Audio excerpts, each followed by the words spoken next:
Good afternoon, I hope everyone's well today. Thank you for watching, it is appreciated. I seen a video a couple of days ago from Dominic Cummings. He was on Spectator TV with Michael Gove talking about a few things. I wanted to make a couple of points regarding what was said on the video. Now, first of all, we have this. Whitehall officials will bug phones to smash Nigel Farage, Dominic Cummings claims. I think Farage knows this already.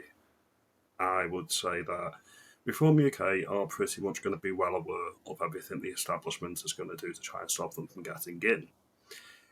Keir Starmer said recently that he can handle the Tories being in, but he can't handle Reform getting in, and that probably tells you everything that you need to know about the risk that Reform poses to the Uni Party and the blob, the deep state, everything behind the scenes that actually runs the government, and why they don't want them to get in. There's also been some critique online that they are light on policy, they are light on detail about what they're going to do when they get in.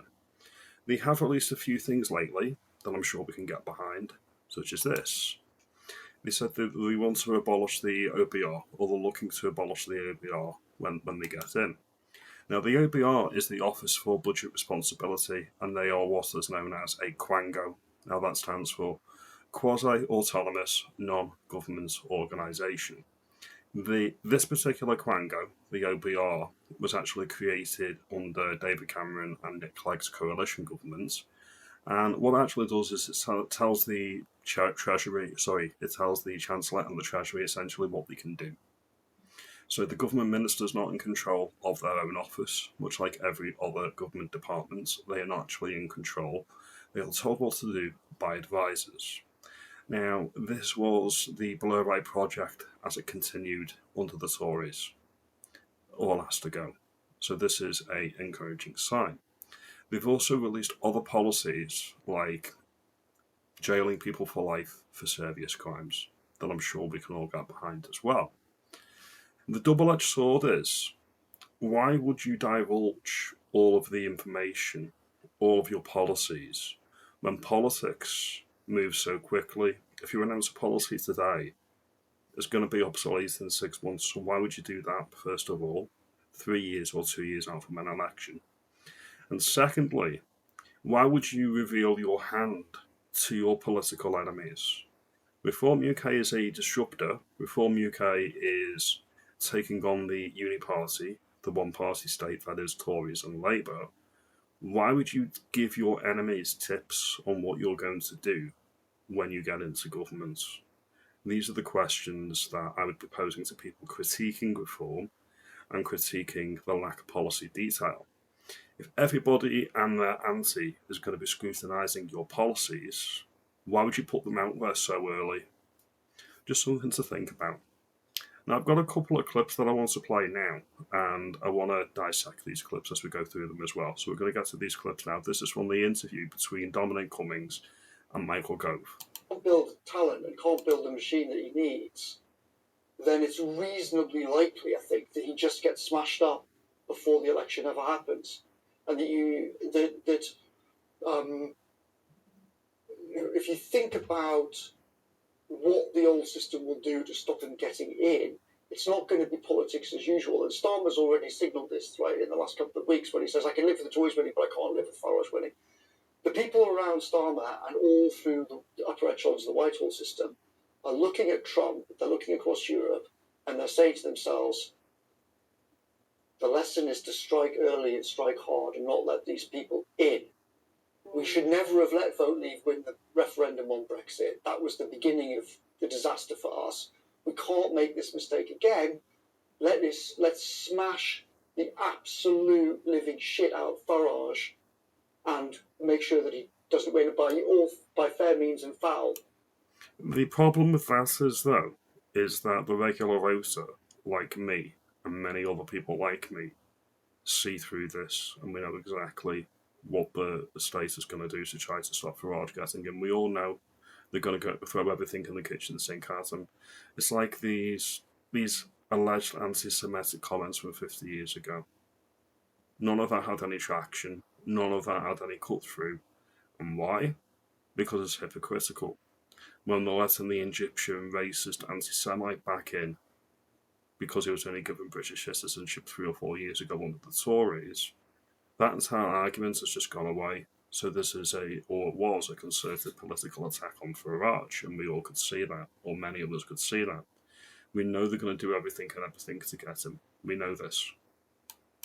They'll leak medical records, they'll leak tax records, they'll bug his phone and leak that.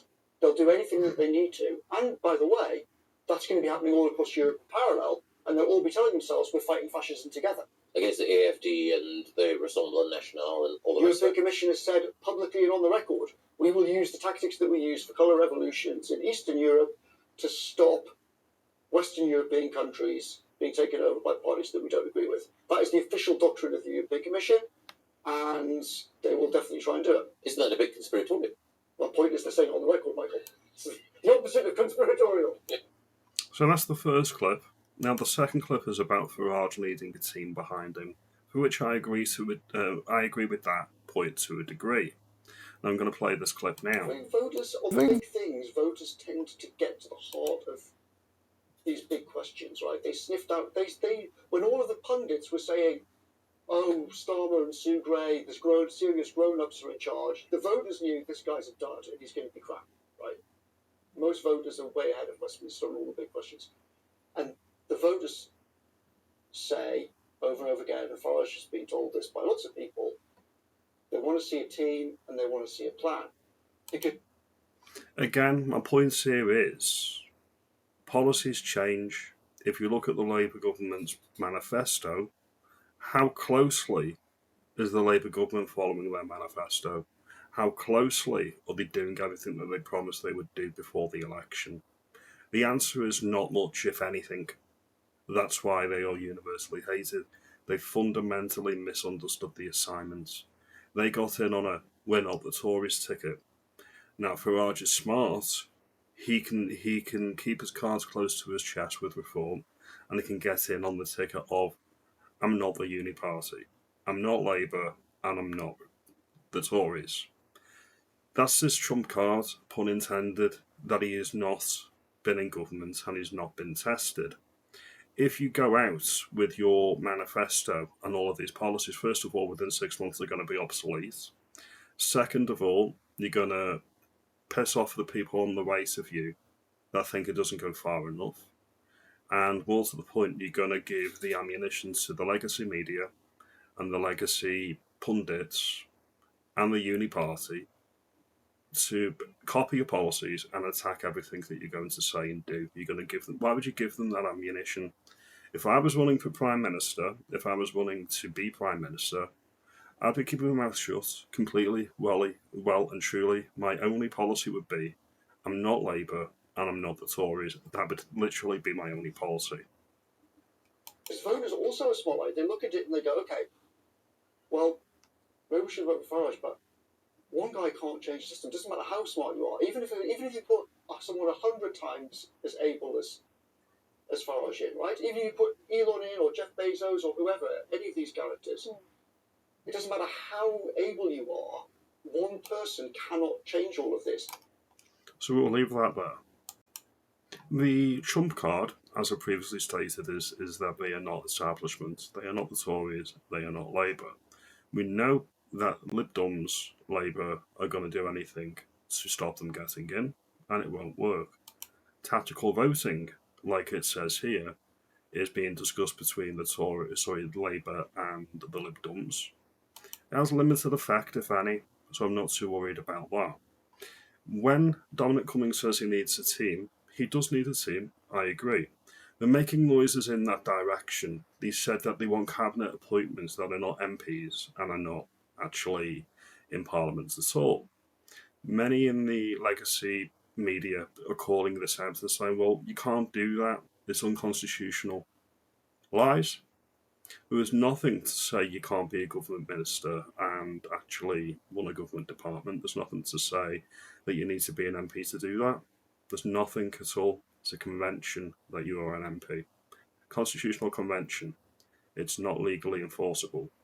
So I want people that are good at what they do coming into run government departments. They do not have to be MPs. MPs have to agree, and MPs need to keep the Prime Minister in power. They have to show him confidence in what he's doing, but there's no need for them to be MPs. And then you look at the other issue, which is Restore Britain, which is the elephant in the room. This is the body, the pressure group, the movement that's been set up by Rupert Lowe when he left Reform UK. They could very easily become what I mentioned earlier in the video, which is a Quango, a quasi-autonomous, non-government organisation. These organisations advise the government on what policy should be. And the problem is you've got like 500 of these organisations, and they're all funded by public money, and they all tell government ministers what to do. So the ministers, in effect, aren't in charge of their own departments. What's to stop Farage going through Parliament and making Restore Britain, or something similar to Restore Britain, that basically transposes their policies over, and making them run the country, essentially? There's nothing wrong with that. It's what the system's been doing for 30 years. And it's very, very simple, because Parliament enacts something as a valid act of Parliament, it is law. This means courts must recognise it as law. They cannot strike it down the way the United States courts do with statutes. They are no higher domestic legal authority to invalidate parliaments.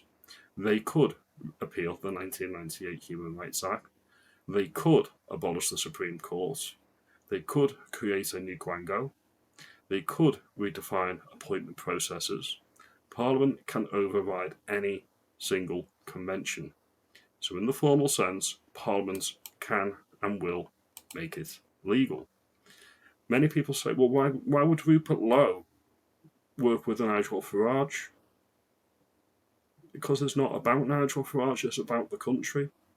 And the point of a Quango is they are arm's length. Even if Nigel Farage and Rupert Lowe cannot stand each other, they don't have to be in the same room.